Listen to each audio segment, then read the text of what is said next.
What's good? It's Woog. Please like the video, subscribe to the channel if you are into the fight talk. We've got Emanuel Navarrete, 34 wins, 1 loss, defending his WBO Featherweight title, that's 126, against Joet Gonzalez, 24 wins and 1 loss. That 1 loss was versus Shakur Stevenson, the young rising phenom, who's now up 1 weight class at 130. And that Shakur Stevenson versus Joet Gonzalez fight was for a vacant WBO Featherweight belt, the same belt that Navarrete now holds. And he holds it because he battled Ruben Villa for the vacant WBO Featherweight belt. So it was vacated by Shakur Stevenson, allowing Navarrete to fight for it. And Shakur Stevenson won it against Joet Gonzalez in a vacant WBO belt because the title was vacated by Oscar Valdez, who's also now up at 130, one of the belt holders over there. I believe he has a WBC title at 130. But Joet Gonzalez lost to Shakur Stevenson, who is now out of the picture in the weight class. So right now, the best featherweights in the game are probably Emanuel Navarrete, who's defending his belt here, Gary Russell Jr., the WBC featherweight title holder, who hasn't fought once since the pandemic. Like, this is probably one of the most frustrating careers that I'm witnessing right now, even though he's held the belt for like a few years now. He's been the WBC champ for like 5 years, ever since he knocked out Johnny Gonzalez, who had won it off of Abner Mares. Well, Gary Russell Jr. flashes some of the fastest hands in boxing, pound for pound, like any weight class. You don't get any faster hand speed wise than Gary Russell Jr. And his only loss was against Vasily Lomachenko several years ago, which was actually only Lomachenko's 3rd professional fight. At the time, he was 1-1 with 1 loss to Orlando Salido. So Gary Russell Jr. has some of the fastest hands, and he's just one of the actual exciting fighters to watch, whether it's against a good fighter or against a not-so-good fighter. I mean, his last fight was against King Tug Nyambiar, who's a pretty good fighter, it appears. Yes, he just lost that decision to Chris Colbert, but, you know, King Tug Nyambiar, he's kind of been building his name a bit, but Gary Russell Jr. for a while was King Tug's only loss. Joseph Jojo Diaz, who's now up at 135, only has 1 loss in his career, and that is to Gary Russell Jr. So, you know, some of Gary Russell's fights, although we look at him as not, you know, fighting the best fighters in his division, like I've always wanted to see him fight Leo Santa Cruz, Carl Frampton, when they were both 2 of the best fighters at 126. I wanted to see him fight Josh Warrington before Mauricio Lara just upset Warrington. So Gary Russell's beaten guys who have, you know, continued to build names where those wins are aging well.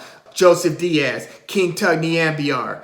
But Russell has yet to be in the fights, besides the Lomachenko one, and the one where he won the belt off of Johnny Gonzalez. But besides that, the fights where we know that this is a high stakes, high risk fight against one of the division's best. Like, we haven't seen Gary Russell in too many of those situations, especially in recent years. Well, now that guy would be Emanuel Navarrete. Like, is it me, or has he just been looking sensational over the past 3 years, we'll say? Like, when he really made the huge impression on me was after Isaac Dogboe had beaten Jesse Magdaleno for the WBC Junior Featherweight belt. Now we're talking 1 division below. This is 122, and this was in 2018 or maybe 2017. But Isaac Dogboe from Ghana, kind of the pride of Ghana, took on then champion Jesse Magdaleno, who had just made former pound-for-pound elite Nonito Donaire look average. Like, one of Donaire's worst-looking fights was against Jesse Magdaleno. So Isaac Dogboe challenges Magdaleno for the belt that he won off of Donaire, and Isaac Dogboe shocks the boxing world, upsets Magdaleno, takes the belt, defends it once, and then he runs up against Emanuel Navarrete, and Navarrete just nearly dominates. I mean, it was a competitive fight, but he beats the champ, Isaac Dogboe, via unanimous decision, and by the end of it, you had the feeling that Isaac Dogboe was just holding on for dear life, and it was losing a lot of those late rounds that cost Dogboe the title. Well, they ran it back. Navarrete versus Dogboe 2. And in this fight, Dogboe actually gets finished in the last round in a fight that it's not like it was a come from behind knockout victory for Navarrete. No, Navarrete put a worse beating on Dogboe in the rematch than he even did in the first, and he stopped him. So Navarrete comes out of those two Dogboe fights just looking like, hey, keep your eyes on this guy, because now he's not only the WBO junior featherweight champ, but he's throwing with this volume. He's got unbelievably long arms for the division, even up a weight class, now at 126, where Navarrete, won that vacant belt against Ruben Villa and then knocked out Christopher Diaz in the 12th round in a fight that, this guy's throwing lead left uppercuts. You've got to, one, be confident as hell in your ability to get off, your hand speed, and you've got to throw it in a range in a way where you just don't get countered with something that catches you before you catch them with that lead uppercut. So because Navarrete has this 72-inch reach, check this out. He's 5'7". His upcoming opponent, Joet Gonzalez, is 5'6". Shakur Stevenson is about 5'6", 5'7". I've seen him listed at 5'8", but we'll say 5'7". But Stevenson, who wins a lot of his fights dictating range and basically saying, I'm going to let my hands go and score points against you and get out of harm's way with my feet, basically managing distance. And Stevenson has a 68-inch reach. Emanuel Navarrete has a 72-inch reach. And he's going here against Joet Gonzalez, another fighter with a very unusually long reach for the division. Gonzalez's reach is 70 inches, longer than Shakur Stevenson's. But Navarrete, to put this into perspective, Floyd Mayweather, who was longtime welterweight champ, one of the greatest pound-for-pound fighters ever, 72-inch reach. Errol Spence, who stands at 5'10" at welterweight, 147. And Errol Spence is a big welterweight, 72-inch reach. Andre Ward was commenting on the Navarrete versus Christopher Diaz fight. He mentioned, I was a super middleweight, 168, and fought at and won a title at light heavyweight, beating Kovalev at 175. And Andre Ward has a 72-inch reach, same as Emanuel Navarrete, who fights at 126 now.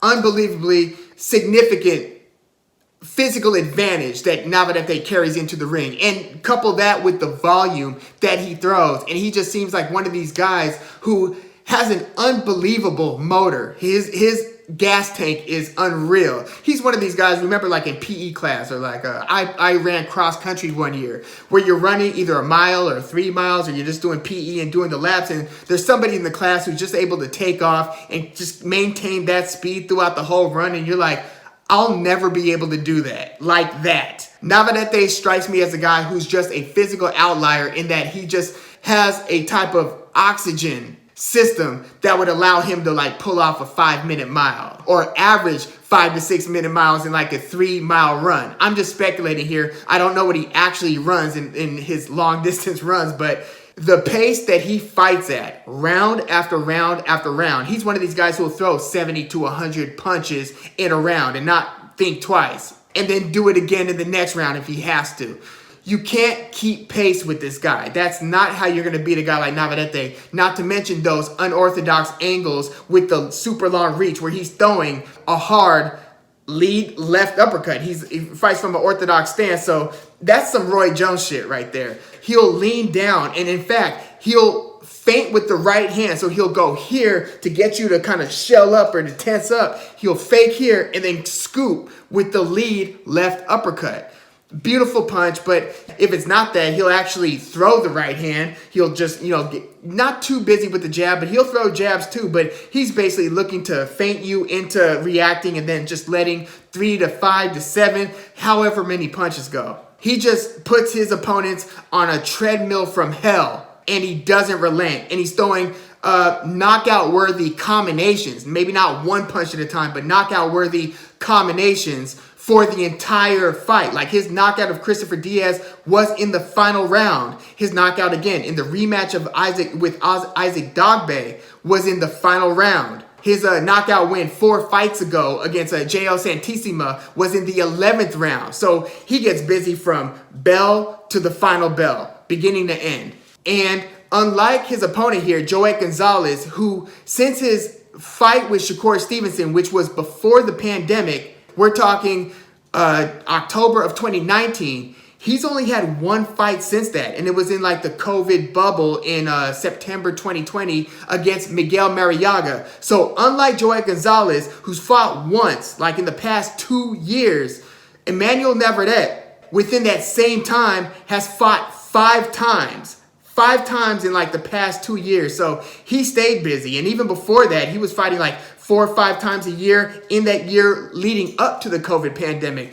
So he's just been smoking opponents. And he's super active. He seems to have a pretty damn good chin. I mean, I don't know how sustainable it's going to be because he does take shots, but he's like dishing it out like in a 2-to-1 ratio to where punches landed versus punches absorbed is like heavily in Navarrete's favor. But I will say this about Joet Gonzalez. He will commit to the body like Navarrete. That's one commonality between the two of them. Not only do they both have very long reaches, 72 versus 70, but they both will throw combinations to the body. Joet Gonzalez, in his very last fight against Miguel Mariaga, whose only 3 losses at the time were against Vasily Lomachenko, Oscar Valdez, and against Nicholas Walters. Like, Miguel Mariaga is one of those guys where if you're not one of those elite guys who could beat him, he's probably getting you the hell out of there. He finishes fighters. And Joet Gonzalez stepped in there during the COVID bubble against Mariaga, and Mariaga looked like he couldn't really get out of first gear because Joet Gonzalez was just backing him up. How do you beat an aggressive fighter like Mariaga? Well, you can move and try to play the perimeter game, stick and move, and win rounds that way. Or you could get on your front foot like Joet Gonzalez did against Mariaga and took it to the bully with jabs to the body, right hands to the body, mixing up combinations, throwing hard hooks to the body, and just keeping Mariaga on his back foot where he couldn't really do much. Very impressive win for Joet Gonzalez, as was his fight 2 fights before that versus Manuel Avila. Another very impressive showing for Gonzalez. In fact, that's the fight that got Gonzalez the opportunity to fight for the belt against Shakur Stevenson. So what do I expect between Navarrete and Joet Gonzalez? I actually think that this is going to be a very competitive fight. Yes, Navarrete has just brilliant volume in his punches and throws from all kinds of weird angles and will just lunge into certain punches, power punches too, giving no quarter, relentless approach. Joet Gonzalez is pretty good at managing distance, and he will jab to the body. He will mix his attack up a bit, even though his punch pattern does tend to get a little bit predictable, certainly more predictable than Emanuel Navarrete's punch pattern. But I expect the first few rounds to kind of be a lot of back and forth. I think that like after 4 rounds, it might be 2 rounds to 2 or something like that.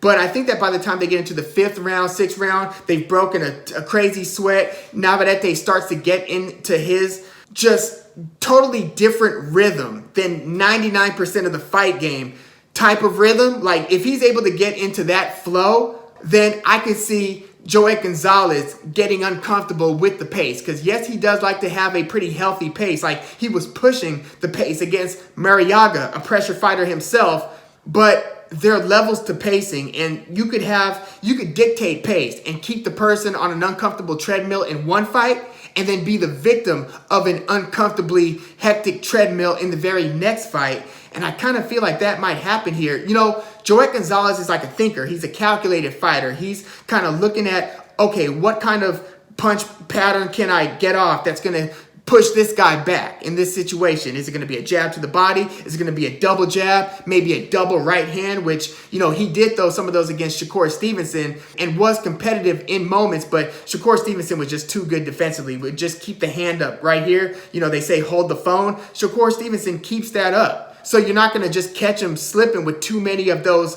you know, double this, double that. But, I mean, that's what you have to do to try to close the distance against somebody who's managing distance so well with their feet in the way that Shakur Stevenson does. It just wasn't working for Joet Gonzalez in that case. But he was able to fight competitively in some of the rounds versus Stevenson, but not as competitively as he was against Mariaga. How's it going to factor against Navarrete, who's a completely different style fighter than both Mariaga and Shakur Stevenson? I think it's going to be competitive for a few rounds, but I think he's going to be sucking wind, and he's going to basically be put on that same uncomfortable treadmill. but I think that he's going to go the distance. I think it's actually going to be a decision win for Emanuel Navarrete in a very toughly contested fight. Like, Joet Gonzalez could hit with some pop too, and Navarrete, again, gets hit. But I just think that they're going to be, I think he might drop Joet Gonzalez once or more times in this fight, just because it could be like the 8th round, the 11th round. And both guys kind of think of like, okay, this is going to be like a 3-second breather. Maybe we could take pictures for just a second and stand here with our hands up. Or because Joet Gonzalez does keep a high guard too, which I think is going to save him in a lot of what Navarrete is going to throw. But Navarrete is one of those guys where if you start predictably keeping a high guard, protecting against certain punches, Navarrete will try to split the guard with some weird shit and land it. So I think that there is a possibility for one or more knockdowns. I just think that the result is going to be Emanuel Navarrete via decision. I'm trying to think of what the score might be. We might get like a 117, 111, maybe 116, 112. I don't think it's going to be even or 115, 113. But I do think that this will be one of Navarrete's tougher fights in recent years. I do think that he is going to be like tested, where it's going to be kind of in limbo in terms of who's been winning these last couple rounds, like, or last 3 rounds, one of those types of deals. But Navarrete, I think, is going to pull ahead with his prodigious volume going down the stretch. But yeah, let me know what you think about Navarrete versus Joet Gonzalez in the comments. Do you want to see Navarrete versus Gary Russell Jr.? I just feel like this is just one of those unfortunate circumstances that the promotional politics is just going to keep the fans, us, from seeing the best fight that could be made in this division. Also going on in this division, I can't wait for the rematch when they eventually put that back together, because they tried to do it between Mauricio Lara, who upset Josh Warrington. They were about to run it back. It ended up being stopped due to a headbutt caused cut. It was a very scintillating short period of fight that we did get to see, and I wanted to see how it was going to play out. I didn't think it was going to go great for Josh Warrington, just given the action that I saw, even though I picked Warrington to win via decision. Different conversation for another day. But yeah, let me know what you think about Emanuel Navarrete versus Joet Gonzalez. Please like the video, subscribe to the channel if you are into the fight talk. I'm Woog. Thanks for tuning in.